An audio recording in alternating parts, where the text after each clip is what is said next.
Las elecciones de este 2024 serán las más importantes de la historia en nuestro país. Por eso, todo un equipo de profesionales analiza e informa de este suceso político. A partir de este momento, inicia Casilla 24. Casilla 24.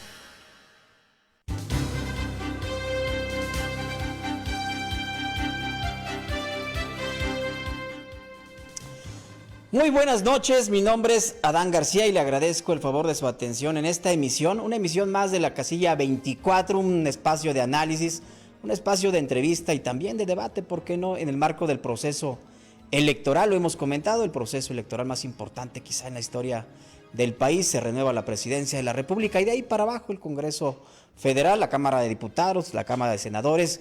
Están en juego también 9 gubernaturas, incluyendo la Ciudad de México, los más de 2,400 ayuntamientos en el país, todos los congresos de los estados. En el caso de Michoacán, 113 municipios que estarán renovando también sus autoridades, 112, y el municipio de Cherán también con su autogobierno desde el año 2010, con este consejo comunal, donde votan, por cierto, a mano alzada. Ahí no hay urnas, ahí no hay campañas, ahí no hay partidos políticos. Luego estaremos abordando también este tema, pero si me permiten, déjenme presentarle a nuestros invitados, a nuestras invitadas del día de hoy y también, por supuesto, a los conductores que me acompañan esta noche. Tenemos alineación titular. Saludo con mucho gusto a Estrellita Fuentes. Hola, ¿qué tal, Adán? Qué gusto saludarte y a todos, toda nuestra audiencia que nos sigue a través de la 105.5 FM La Poderosa. Muchas gracias, muy contenta de estar aquí, por supuesto a los seguidores de Primera Plana. Y también nos pueden seguir a través de las plataformas en las redes sociales, una transmisión en vivo. Y saludo con mucho gusto también a Mauricio Solís, nuestro otro compañero conductor. Amigo, buenas noches. ¿Qué tal? Muy buenas noches. Agradecer a toda la gente que nos sintoniza como siempre, decirles que mientras nosotros estamos aquí platicando con dos invitados especiales, hay un debate también que se lleva a cabo en las instalaciones del INE, que ahorita vamos a entrar un poco de lleno a ese tema, Dan. Lo hicieron intencionalmente para querernos sí. Como nos quieren bajar el rating. En el rating. Este es un buen un buen rato. Bueno, seguramente usted ya escuchó una voz que me parece es muy particular en la política michoacana, en la política mexicana. Adriana Hernández Íñiguez, diputada por el PRI, diputada local, 3 veces diputada local, exdiputada federal, también fue regidora en el municipio de La Piedad, su tierra natal, y le saludo con mucho gusto y gracias por aceptar la invitación, Ariana. Gracias, Adán, Estrellita, Mauricio, y qué honor estar aquí con mi amigo Javier Estrada. Encantada de estar con ustedes y con temas además que nos deben ocupar a todas y a todos, porque ya no es un tema que solamente debemos opinar y ocuparnos quienes participamos en política, sino toda la ciudadanía. Yo creo que hoy más que nunca es importante estar informados. Muchas gracias por aceptar la invitación, diputada, y ya lo comentó también la legisladora. Tenemos la presencia esta noche de Javier Estrada, un hombre también con una trayectoria importante en la política michoacana, hoy ocupando el cargo de secretario general del Partido Acción Nacional, y gracias por estar aquí, Javier. Adán, Estrellita, Mauricio, un gusto estar aquí en su casa y con el honor de estar compartiendo la mesa con mi querida amiga Adriana, que la aprecio mucho y que hemos coincidido en la pasada legislatura y que hemos hecho una excelente amistad. Y hacer una pequeña aclaración: sí, soy secretario general del PAN, pero con licencia, porque se acomodaron las cosas y me toca ir a competir la diputación local por Lázaro Cárdenas con los 3 partidos. Primicia. En exclusiva. En exclusiva. Sí, bueno.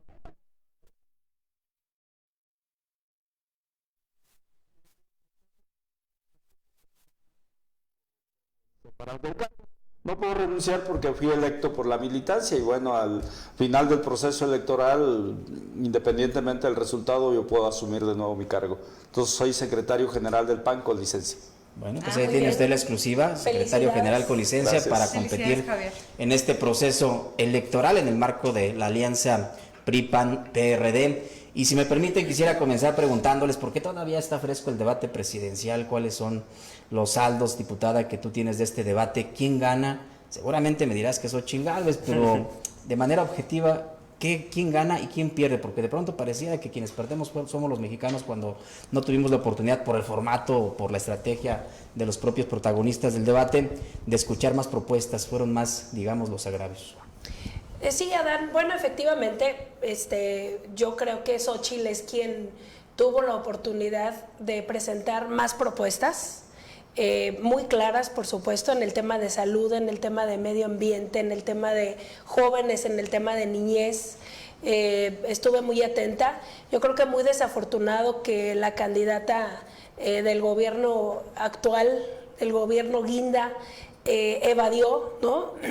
He visto incluso pues varios comentarios donde las evasiones o lo que evadió de las respuestas fue más que lo que presentó de preguntas. Yo creo que efectivamente no es correcto los ataques. Para mí, yo creo que hoy más que nunca, y no hoy, yo lo he hecho desde hace varios años y otras elecciones, que la gente lo que espera es escuchar propuestas y no denostaciones, ¿no?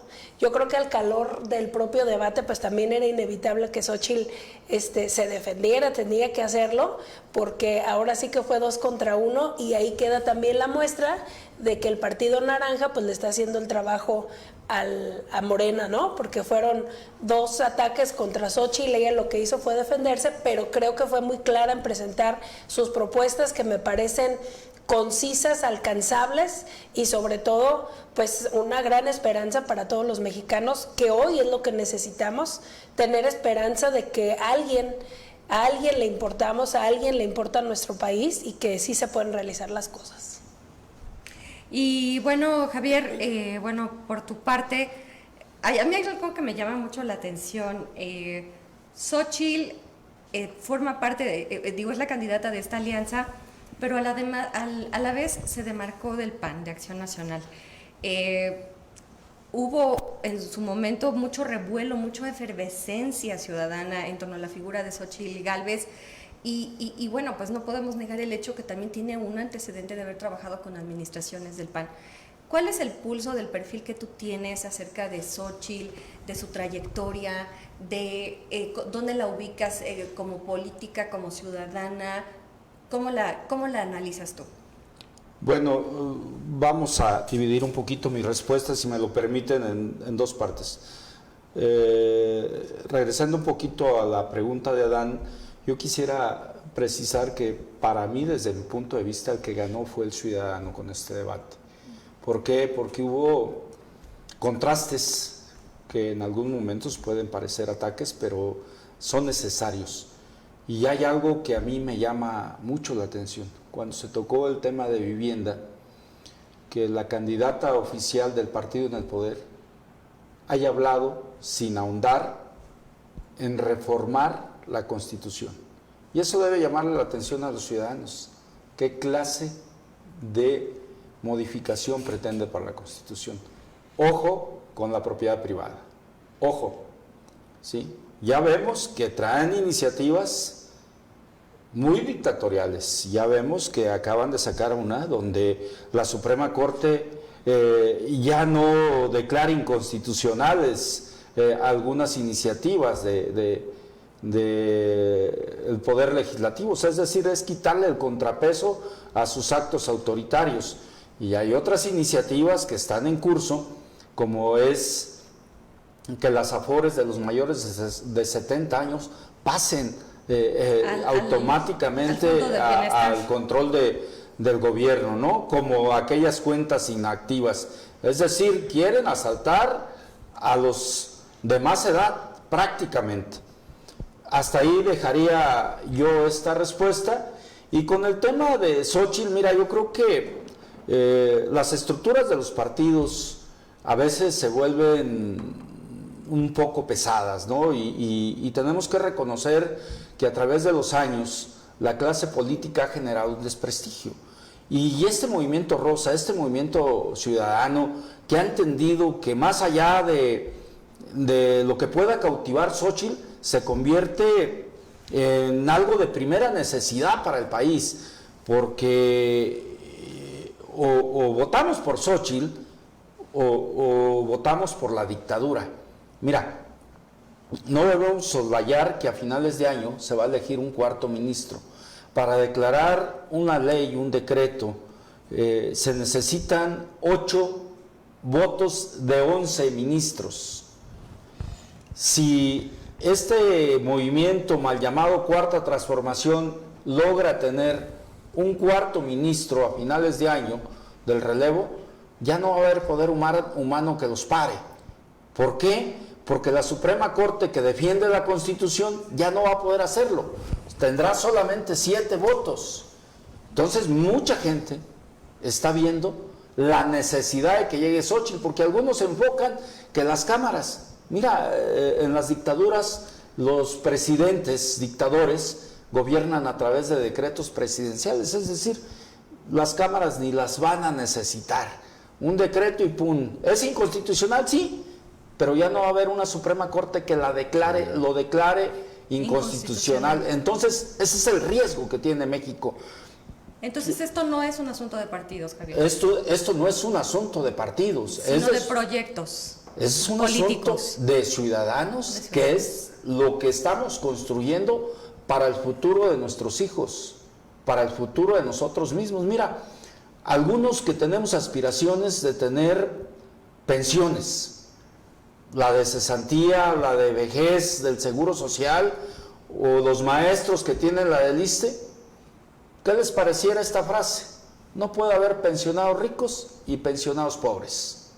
Y vénganse para acá, no puede, hay pensionados del seguro de la ley 73 del Seguro Social que alcanzan hasta los 60,000 pesos mensuales, lo cual es sumamente decoroso porque al final lo trabajaron, ¿sí? Contribuyeron a tener esa capacidad.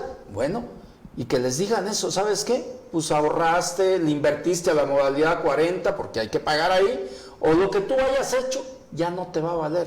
Vas a los 3,000 pesos mensuales al igual que todos. Ese es el tipo de riesgos. Y ya ha habido iniciativas en el Congreso de la Unión al respecto para el gobierno federal meterle a los fondos estabilizadores de esas pensiones. O sea, hay una serie de cosas que no te están diciendo. Y bueno, vamos allá. La deuda pública que han generado en este sexenio, 6,5 billones, cuando traíamos arrastrando en 30 años de gobiernos que ellos llaman neoliberales, 10 billones. Ellos ya la incrementaron casi al doble. La rentabilidad de Pemex. Bueno, si me permiten, nos llegue que ya estamos empezando, como usted ve, a calentar aquí en la cancha. Tenemos que ir a una pausa. Sí, candidato, ya no secretario, candidato. Pero enseguida secretario.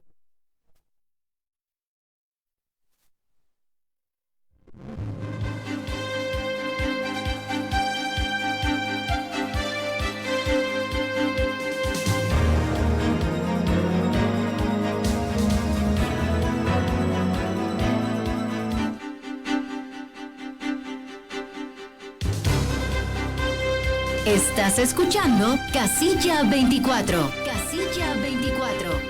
Un programa de análisis sobre las elecciones en nuestro país. En un momento regresamos. Casilla 24.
Continuamos con más en Casilla 24.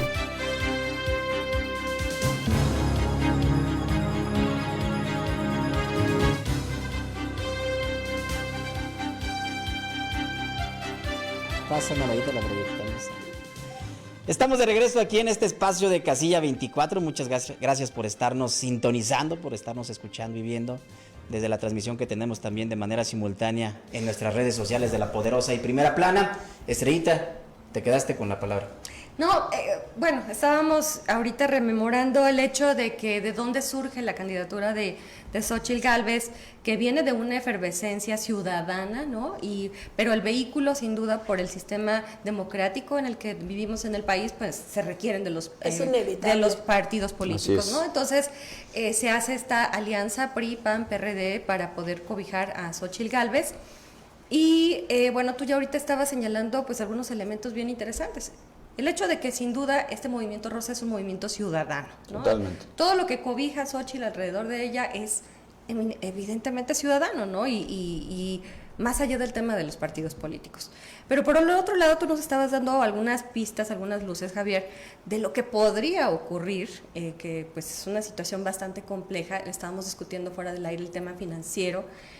Ahorita, bueno, de acuerdo a la calificadora Moody's, Pemex ha perdido el 83% de, digamos, la balanza de los ingresos que recibimos a través del petróleo. Pues entre lo que le han metido a Pemex y lo que ha generado, pues tenemos un déficit de 83%, que me parece terrible, lo cual nos configura un año 2025 bastante fuerte, crítico en términos financieros. Y entonces, ¿qué va a pasar, Javier? Bueno, ¿qué es lo que está en juego entonces? Bueno, es obvio, ¿no? Cuando tú no generas los suficientes ingresos para tu casa, pues va a haber crisis en tu casa, pero aún más lo que ha generado este gobierno, que es un tema de endeudamiento muy alto, casi al doble de lo que generaron estos gobiernos que él justifica toda su ineficiencia, los gobiernos de atrás, ¿sí? Casi el doble. Entonces, cuando tú consigues, como coloquialmente se dice en la casa, dinero a réditos, sabes que la vida en tu casa va a estar difícil. Es lo mismo que va a suceder en el país, ¿no?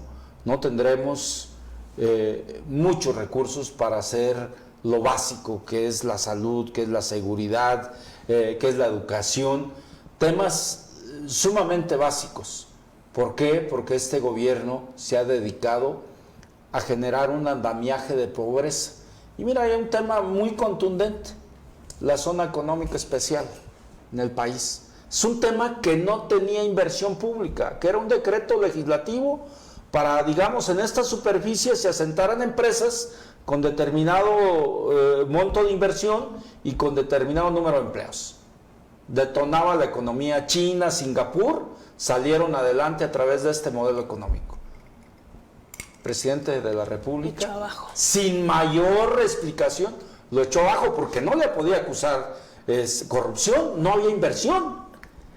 Lo echa abajo porque tiene un solo objetivo: generar pobreza. Y ese modelo genera desarrollo. Si no nos atrevemos a ver esos mensajes tan contundentes y temas dictatoriales, yo creo que estamos viviendo en otro mundo. Entonces, esa es la gravedad, que si no corregimos el rumbo del país, es lo que nos puede pasar. Veo a Mauricio ahí como conteniéndose de querer preguntar, amigo, suéltala.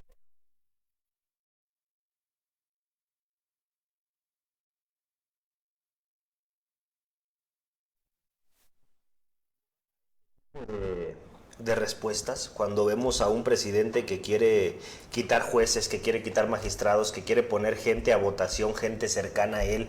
Ahora, si nosotros nos ponemos a analizar que López Obrador se molesta por preguntas que se hacen en el debate, se le va directo a una periodista por acusarla más bien de decir que hay corrupción en su gobierno, que si entonces no se está trabajando. Xóchitl Gálvez sale y pide que se quite la mañanera, sale el presidente de inmediato a decir que es una falta, que es anticonstitucional este tema. Seguimos con la mano de López Obrador en la contienda electoral, pero no ahorita, desde hace un año atrás, queriendo imponer la imagen de Claudia. Y si las cosas siguen así, el poder del ejército mexicano va a continuar.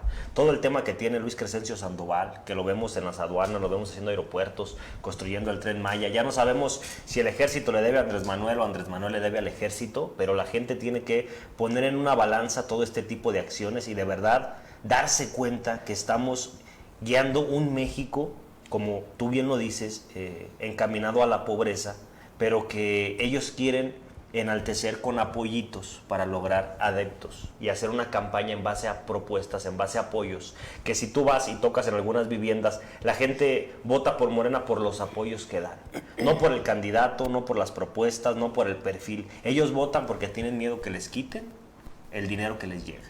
Ahora, antes de campaña les dicen, ¿saben qué? Les vamos a anticipar tanto, vamos a tenerlos tranquilos, vamos a tenerlos calmados. Y diputada, el tema de López Obrador va a continuar en sus mañaneras marcando la línea y no va a haber posibilidad de que logren callarlo. Sí, yo creo que Xóchitl tiene razón al pedir que las retiren, porque claramente está haciendo campaña. Y aquí en el estado se hace un intento de lo mismo porque, bueno, hay mucha diferencia. Sin embargo, yo creo que debemos hacer mucho esta reflexión que tú haces, Mauricio, y es muy importante el transmitir el mensaje. Ahora que decimos que no es solamente un tema de partidos, es un tema de ciudadanos, ¿no? Y lo que dice Xóchitl es muy claro. A ver, Morena se va, pero los apoyos se quedan, porque además son necesarios, son importantes, son buenos para la gente. Es una realidad hoy que nuestros adultos mayores están en una situación de abandono de muchos años. Yo hace 2 legislaturas presenté una iniciativa sobre violencia patrimonial y violencia física en contra de adultos mayores. Ya se veía venir esta situación, no es algo nuevo el tema de la pensión a adultos mayores. Hace muchas décadas que inició, pero hoy es una realidad que el dinero no les alcanza. Sí les dan un poquito más, pero no hay medicamentos, pero no los atienden, no los cuidan. No la megafarmacia, por supuesto que no sirvió. Sí hay apoyos para las familias con cáncer, pero yo que ya viví ese tema y que muy seguido me toca pues ayudar a personas en esta condición, pues yo te digo que el dinero que se les da mensualmente no les sirve para los medicamentos o para salvaguardar su vida. Lo estamos viendo. Yo creo que a ustedes les toca todos los días escuchar que los niños no les dan medicamentos y que se están muriendo, las mujeres con cáncer, ahora también ya los hombres con cáncer, porque ya no es un tema solamente de mujeres. Van los adultos mayores y a veces no hay ni siquiera paracetamol. Les pongo un caso así muy rápido. Hay una persona que no la pudieron atender en el IMSS porque no había los insumos para una prótesis que necesitaba. Se tuvo que endeudar por fuera porque ni siquiera lo quisieron recibir. Eso es lo que hay hoy en un sistema de salud. Entonces es muy importante hacerle entender a la gente de tu recurso se queda porque es importante, pero se queda además, como bien lo dice Xóchitl, con un plus. ¿Cuál es ese plus? Pues que te van a atender, que te van a dar los medicamentos que necesitas, que te van a dar la prótesis que necesitas, la ayuda dental que necesitas, los lentes, los bastones, los aparatos ortopédicos que ya muchos adultos mayores necesitan, y que además entonces pues este plus les va a permitir tener su dinero íntegro. Pero además también pues el tema de que estos recursos que se están desviando pues no permiten tener una calidad educativa adecuada y no le permiten tampoco a los papás darles una calidad de vida adecuada a la familia, y todo esto nos lleva a que la delincuencia aumente, porque yo siempre lo he dicho, si un papá no tiene para darle de comer a su familia, va a hacer lo que sea, pero no los va a dejar que mueran de hambre. Entonces, ¿qué se tienen que generar? Justamente mejores condiciones para que los padres de familia o ahora las jefas de familia podamos darle una calidad de vida pues adecuada a nuestros hijos, ¿no? Entonces yo creo que la reflexión tiene que ser muy de fondo, no solamente con algunos temas que se manejan de manera muy superficial, sino qué es lo que está sucediendo y generando este tema de inseguridad y por qué mucha gente y desafortunadamente nuestros jóvenes, los niños se acercan ya hacia otro camino que no es el correcto, porque no hay opción. Es la opción que tienen y es la opción que la vida y que este gobierno les está dando pues para poder sobrevivir. Fíjate que es muy interesante lo que planteas, diputada, y recuerdo que hace unos días estuvimos en una entrevista contigo y te comentaba que seguramente mucha gente se quedó con las ganas de verte en las boletas electorales, escuchar disertarte sobre estos proyectos, estas ideas, planteamientos que me parece de pronto adolece la política y adolecen las campañas. ¿Qué pasó en el proceso interno? ¿Qué sabor te dejó finalmente? Porque se mencionaba que en el desarrollo de las encuestas que se hicieron, tú salías siempre arriba de muchos de los que hoy sí están en las boletas electorales. ¿Qué sabor te dejó y qué fue lo que sucedió exactamente para que no estuvieras tú en este proceso? Mira, Dan, bueno, en este tema de la alianza en general en el país, como bien saben, hubo estados que le tocaron encabezar al PRI, otros encabezar al PAN, al PRD. Michoacán le toca encabezar al PRD. La convocatoria que emite el PRD en su comité nacional es donde le permite registrarse a militantes perredistas, pero también a candidatos externos, ¿no? Entonces, no dicen solamente perredistas, que además sería válido si así lo hubieran hecho, porque les tocaba siglar a ellos, ¿no? Entonces, en esta coyuntura yo me registré y yo siempre lo dije, me registré también en un acto de responsabilidad, porque justamente, y yo no denosto ni demerito el trabajo de otros y otras compañeras de mi partido y de otros partidos, pero justamente yo tengo pues muchos años de preparación y de recorrido en nuestro estado que me permiten pues aportar también algo de experiencia. Y que yo creo que es un acto de responsabilidad, que lo que uno aprende y lo que pues te toca experimentar lo tienes que compartir para que se mejoren las cosas, ¿no? Entonces, en este acto de responsabilidad me registro y bueno, el PRD decide dejar fuera de esta encuesta a quienes no militen en el partido y en ese momento pues entendí que yo no tenía nada que hacer ahí, me retiré, renuncié a la aspiración. Porque también entiendo que, pues, en la política así es, ¿no? Tú puedas tener toda una trayectoria, todo el trabajo, toda una experiencia, pero finalmente las decisiones se dan de otra forma y quien no entienda eso y participe en política, pues mejor que se dedique a otra cosa, ¿no? Yo ¿te sientes una sacrificada del sistema que estableció el PAN? No, porque además esto no es ahora cuando sucede, Adán, y porque además hay que entender también los momentos y las circunstancias. Este no fue mi momento ni mi circunstancia.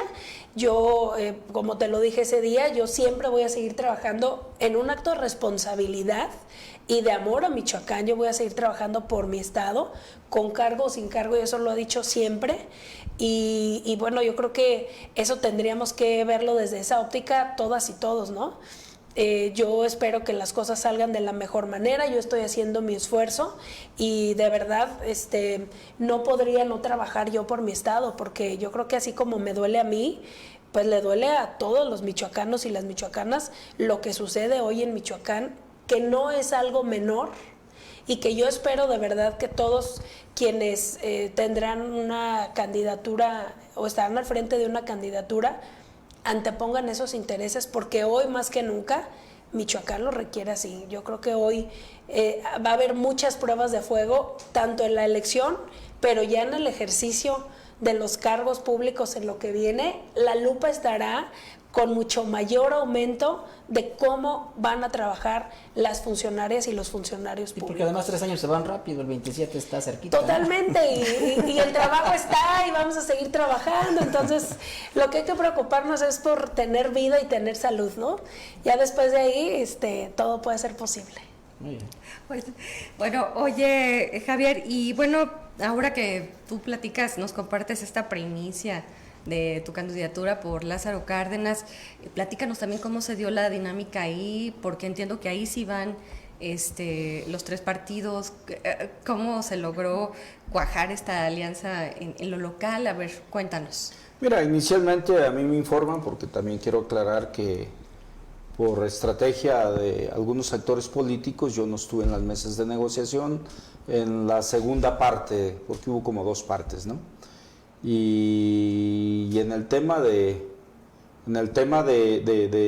rentabilidad para que las tablas quedaran equilibradas, hubo que dejarle el distrito de Lázaro al Partido Acción Nacional con los tres partidos para el tema de la diputación. Entonces me dicen, oye, pues tú vas a jugar solo el tema de la presidencia, trata de generar un buen candidato. Anduve viendo esas posibilidades porque se dificultaba un poquito ir los tres partidos en el tema de la presidencia y se complicó la verdad de las cosas, y luego hubo una especie de coyuntura para ir en el tema de la presidencia y bueno, logramos ir los tres partidos a la presidencia municipal y queda por ahí a disposición del PAN el tema de la diputación, un tema complicado, no imposible. Entonces digo, bueno, en un acto de responsabilidad vamos a asumir ese rol, ¿no?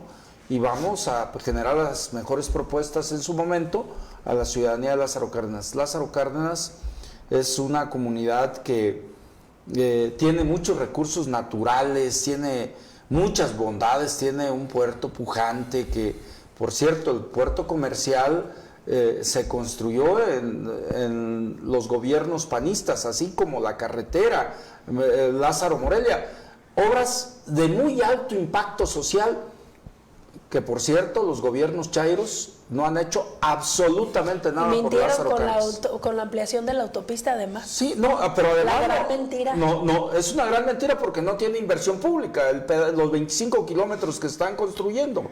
Es un tema que nos incrementaron el tema de las casetas a los usuarios, así de sencillo. Entonces dije, pues es un acto de responsabilidad, vamos a entrarlo, porque no nada más es lo fácil, sino que hay que entrarle a las contiendas, y bajo ese contexto pues estamos hoy participando, y bueno, habrá el momento de acudir con la ciudadanía a pedirles que voten por su servidor. Muy bien. Y bueno, ustedes, yo me gustaría preguntarles, perdón, ¿qué pulso tienen de la contienda para el 2024 aquí en Michoacán? ¿Cómo la ven? O sea, riesgos. Y además va a ser un distrito muy complicado. Sí, Javier. exacto. Uno, políticamente, porque es uno de los distritos, o quizá el distrito donde Morena obtuvo más votos en la elección pasada.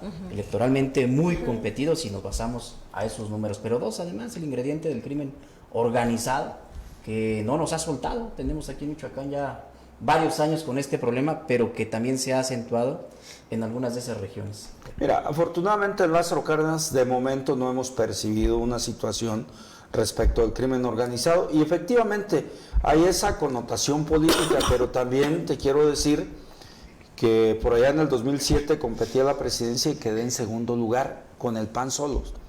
Creo que la gente siempre nos ha visto de la mejor manera, pero no teníamos las condiciones para mandarle el mensaje a la gente que podríamos ganar. Hoy con los tres partidos la gente tiene ese mensaje de que ahora sí podemos ganar, conjuntando la fuerza del Revolucionario Institucional, del Partido de la Revolución Democrática y el propio del PAN y el propio de Javier Estrada, porque sucede algo proporcionalmente hablando, que somos muy en chico un tema de marca como lo es Alfonso Martínez en Morelia, ¿verdad? Entonces, pues con toda la ilusión, aprovechando la coyuntura también de la gran división que trae Morena por las imposiciones que han hecho, pues nosotros pretendemos hacer el mejor trabajo y colarnos. Según el diagnóstico que tienen ustedes, ¿qué pesa más allí en esa región? Los nombres de Leonel Godoy, de Itze Camacho, del propio Desiderio Camacho, papá de la alcaldesa con licencia, o la marca Morena. Yo creo que el tema sindical, que Napoleón Gómez Urrutia trae acuerdos con Morena, y bueno, tiene una base trabajadora bastante amplia que ya la multiplicas por familia y que es la gran base de ellos, ¿no? Y que por supuesto también hay un tema emotivo a favor de Morena y se vuelve importante la marca, pero creo que hoy cometieron errores como llevar en la sindicatura a la mamá del alcalde con licencia, es decir, lo han convertido esto en una empresa familiar, lo cual a la gente le desagrada, ¿sí? Y dejaron afuera al gremio magisterial. Llevan, por ahí en la planilla veo que sí llevan un maestro, pero que no representa el gremio magisterial, sino que más bien representa un activista político en una zona determinada de la tenencia de Guacamayas. Y este tipo de errores se tienen que aprovechar. Tienen una coalición con el Verde y con el PT, pero más sin embargo los desdeñaron. Hoy con toda esta remambaramba me informan que andan queriendo corregir algunas cosas, pero es difícil que los candidatos se presenten al Instituto Electoral a renunciar, porque todo lo que fue registrado trae un proceso interno, ¿sí? Que ya le genera derechos. Y es muy difícil que los que ya van siglados como candidatos a regidores pues quieran dejar el espacio cuando ellos suponen que es un tema ya para tomar posesión prácticamente el 1 de septiembre, y habremos de demostrarles que no es así.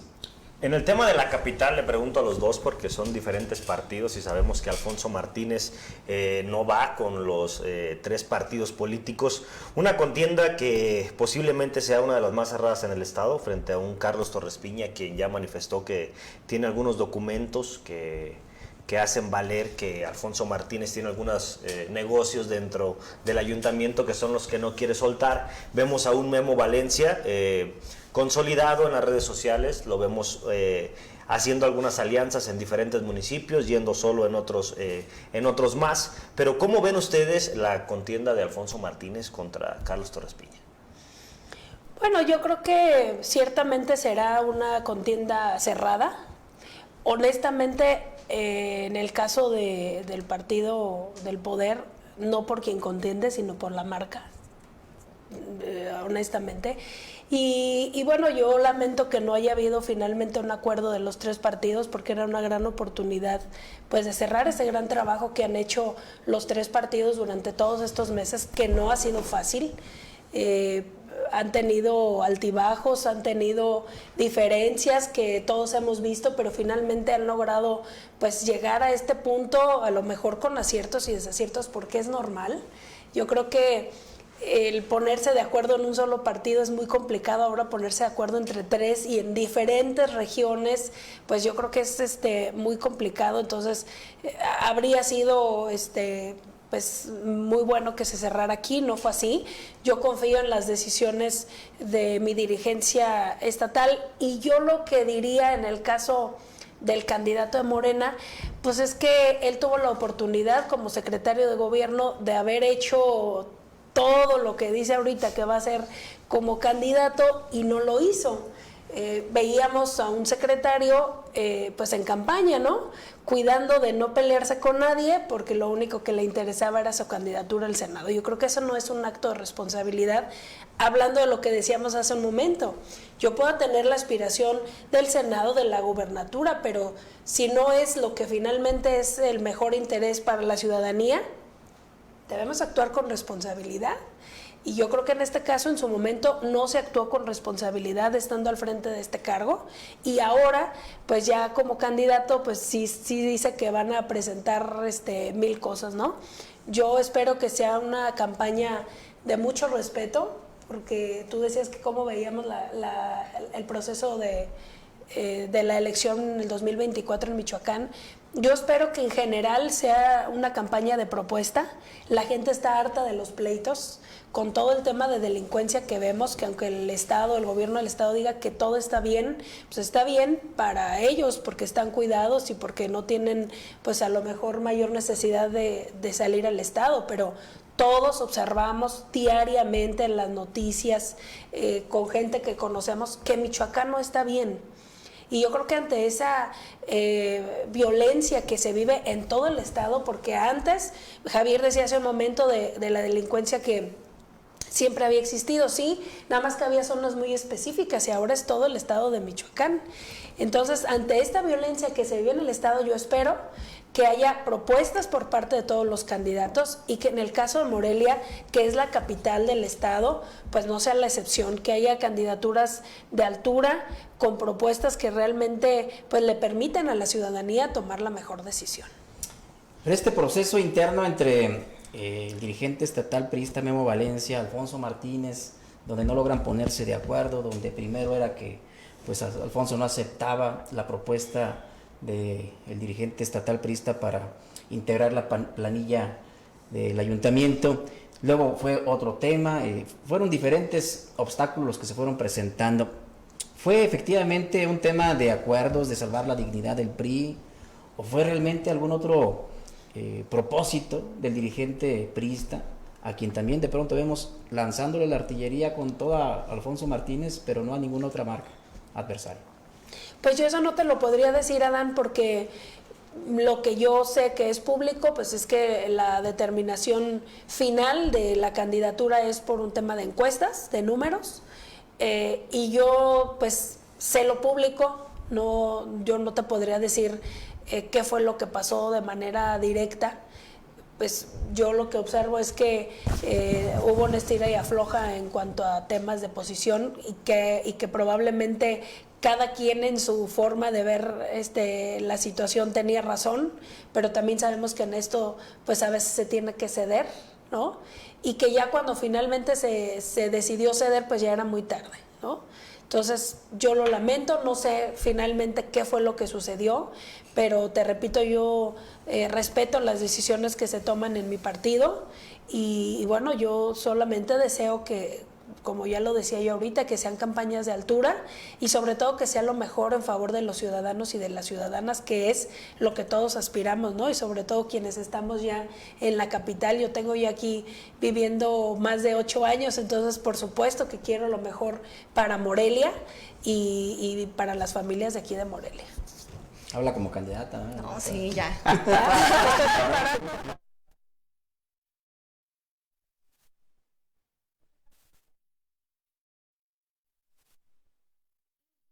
Tengo una pregunta para ti. ¿Cómo está la estructura del PAN en Michoacán actualmente? Porque recordemos que tenemos un líder nacional ahorita de Acción Nacional que es michoacano.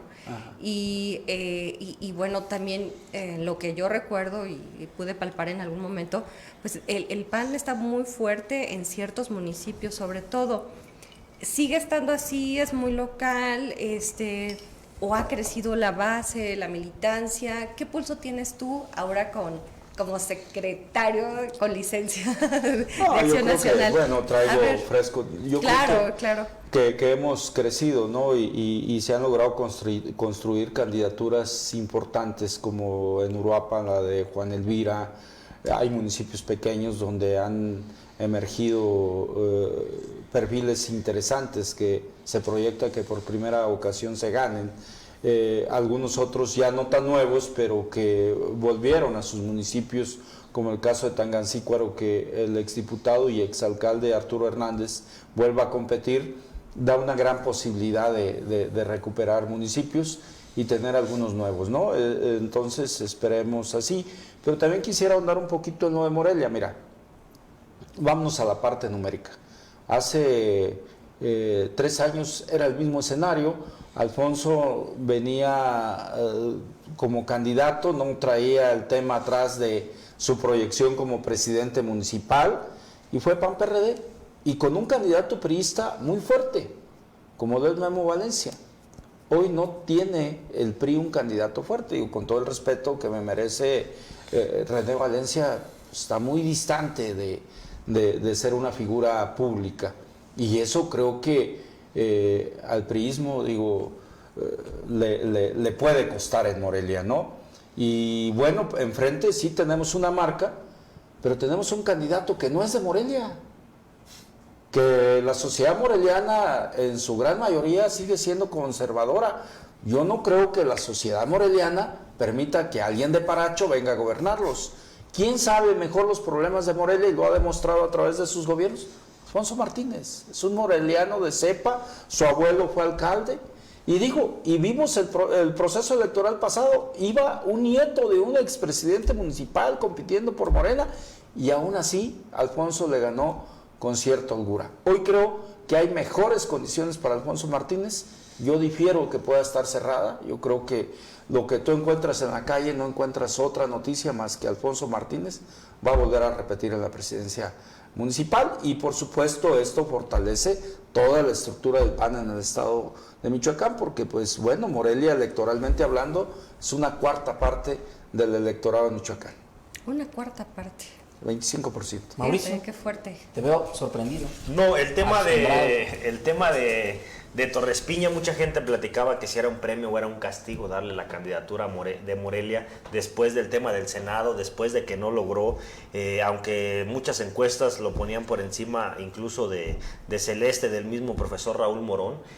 Torres Piña lo tuvimos aquí, tuvimos el gusto de platicar con él, dijo que va a hacer una campaña de propuestas y una campaña de piso, que va a caminar, que ha caminado bastantes colonias. Estoy de acuerdo, secretario, con el tema de la aceptación de Alfonso Martínez. Me ha tocado verlo en el centro de la capital tomándose un café sin todo el séquito de escoltas ni de seguridad. La gente lo puede palpar. Necesitamos políticos que podamos sentir, que podamos platicar, que podamos preguntar. Hay gente que va, pide el voto, llega a un puesto, no lo vuelven a ver absolutamente ninguna otra ocasión. Entonces, ¿usted ve una amplia ventaja de Alfonso Martínez sobre...? Así lo percibo, digo, las encuestas... Aunque vaya contra el bukelele mexicano, dijera Memo Valencia, el tema de René Valencia. No, digo, al final vemos la misma planilla, digo, en la primera posición lleva una mujer sumamente preparada, una mujer que creo que puede aportar mucho al priismo, al municipio de Morelia. Más bien creo que ella debería ser la candidata, pero bueno... el PRI sabe sus temas internos y por supuesto que no hay esa posibilidad. O sea, muchos priistas están acompañando a Alfonso Martínez. ¿Por qué? Porque traen esa responsabilidad de que a Morelia le vaya bien. Digo, mi amiga Adriana fue muy institucional en su respuesta. Sí, claro. Pero la pudimos leer entre líneas y ella también quiere que le vaya bien a Morelia. Y cuando ella lo dice, lo entendemos todo, ¿no? Muchos priistas que se salgan y habrá una desbandada, porque la verdad no hubo esa capacidad desde mi punto de vista de Memo Valencia para lograr consolidar ciertas, en el tema de Uruapan incluso se dio, primero ponen una candidata, después la bajan, después ponen otra, jugaron con mucha gente. Hay muchos priistas que no están conformes, que en cualquier momento van a salir y van a dar la cara levantando la mano a Alfonso Martínez, pero en el caso del PRD, ¿el amarillo sí le suma a Alfonso Martínez? Yo creo que todo suma, ¿no? Yo creo que todo suma y yo creo que ellos también dependen del trabajo que puedan hacer a ras de tierra. ¿Por qué? Porque pueden comprometer incluso su registro. Sí, vienen de una tradición de hacer campaña teniendo garantizado el sustento familiar. ¿Por qué? Porque estaban en estructuras de gobierno donde devengaban un salario. Hoy deben entender que ya no están ahí y que si quieren, como coloquialmente se dice, estar pegados de la ubre, pues tienen que esforzarse, tienen que hacer lo que hacemos muchos en política, que no hemos vivido esencialmente de eso. En mi caso particular, yo me he dedicado al ejercicio profesional de la abogacía durante 27 años. Tengo 8 años dedicado de tiempo completo a esto y no me asusta ir a una candidatura, aportarle a mi estado, aportarle a mi partido, porque esa es mi formación. Pero ellos no lo tienen así y tienen que entender que hoy tienen que partir de cero hacia adelante. Entonces yo confío en que hagan su mejor esfuerzo para que aporten, ¿no? Al final, como lo dijo Adri, no son los temas deseables, pero son los posibles. Yo, de verdad, y se los dije a la gente de mi partido y se lo dije a la gente del PRD, del PRI, que yo no quería amigos candidatos. Yo quería amigos, presidentes municipales, diputados, que no solamente se trata de llenar un espacio, ¿sí? Y esperemos que en esta conformación de esta alianza haya sido lo mejor para Michoacán, para los mismos partidos, porque lo mejor de las alianzas debería ser fortalecernos entre sí, pero luego como que se pierde ese concepto y empieza la competencia más entre nosotros que con el de enfrente. Digo, y lo hemos visto en los hechos. Entonces, debemos ser sumamente objetivos y dar lo mejor de nosotros mismos y desprendernos de egos. Porque muy difícil en política desprenderte muy de difícil, ego, la verdad, pero o sea, es algo si no lo haces, bastante complicado. Pues mira, vas a exponer tu patrimonio, hoy en día tu vida y tu prestigio y muchas cosas. Si no tienes esa visualización, estás condenado al fracaso y a la disminución de tu patrimonio, porque en política se invierte. Candidato, diputada, se nos agotó el tiempo, pero rápidamente en un minuto, ¿qué es lo que se juega el país, qué es lo que se juega Michoacán el 2 de junio? Más allá de las posiciones o de los cargos, ¿qué es lo que está en juego efectivamente, diputada? Sí. Rápidamente, Adán, nada más decir que las decisiones que luego como dirigencia se toman no son fáciles. Es muy difícil que Memo haya quedado bien con todo el Estado, ¿no? Yo creo que él hizo pues lo que pudo con lo que se tenía y como estaba también el partido que venía ya de un proceso pasado muy complicado. Y bueno, a tu pregunta, Adán, ¿qué nos jugamos? Pues la supervivencia de las y los mexicanos, ¿no? El no entrar a un modelo de país de dictadura como lo es Venezuela, que quienes tienen la oportunidad de conocer personas de ese país nos dicen justo todo lo que ustedes están viviendo es lo que nosotros empezamos a vivir. Yo quiero un México libre para Dani, mi hija, pero para todas las niñas y niños de México con igualdad de oportunidades. Quiero que las niñas y los niños con cáncer tengan los medicamentos, que los adultos mayores tengan sí su recurso económico, pero que también puedan ser atendidos de manera digna en los hospitales, que las mujeres con cáncer puedan tener acceso a salvar su vida, que los padres y las jefas de familia puedan tener acceso a darles una calidad de vida como todos los papás y las mamás aspiramos a darle a nuestras hijas y a nuestros hijos, y sobre todo que vivamos, como lo dice la próxima presidenta de México, Xóchitl Gálvez, que vivamos en un México sin miedo, porque todos los que nos ha tocado desafortunadamente perder algún familiar a causa de la violencia, seguimos siempre con el miedo de qué va a pasar si salgo o si sale algún ser querido, alguna familia y ya no regresa con vida. Yo creo que ese es el miedo de todas y de todos y nos merecemos vivir en paz y vivir plenamente todas y todos los mexicanos. ¿Tu cierre? No, pues bueno, yo creo que coincido plenamente con mi amiga Adriana y que debemos dar todo en esta próxima elección porque estamos jugando hasta nuestra libertad. Ustedes como periodistas, nosotros como ciudadanos y políticos, porque a veces o somos políticos o no somos ciudadanos, pero somos gente de carne y hueso. Igual que todos tenemos familia, tenemos necesidades y por supuesto que no debemos dejar nada en la reserva para que a México le vaya bien. Y en eso estamos. Oye, pues muchas gracias nuevamente por haber aceptado esta invitación. Y ojalá que tengamos la oportunidad de seguir platicando en el desarrollo de este proceso electoral. Muchas gracias, Adán. Claro que sí, gracias, cuenten con muchas nosotros. gracias. Adrián, Javier, muchas gracias. Mauricio, Estrellita, un placer como siempre Gracias, compartir con amigo. ustedes este espacio. Gracias.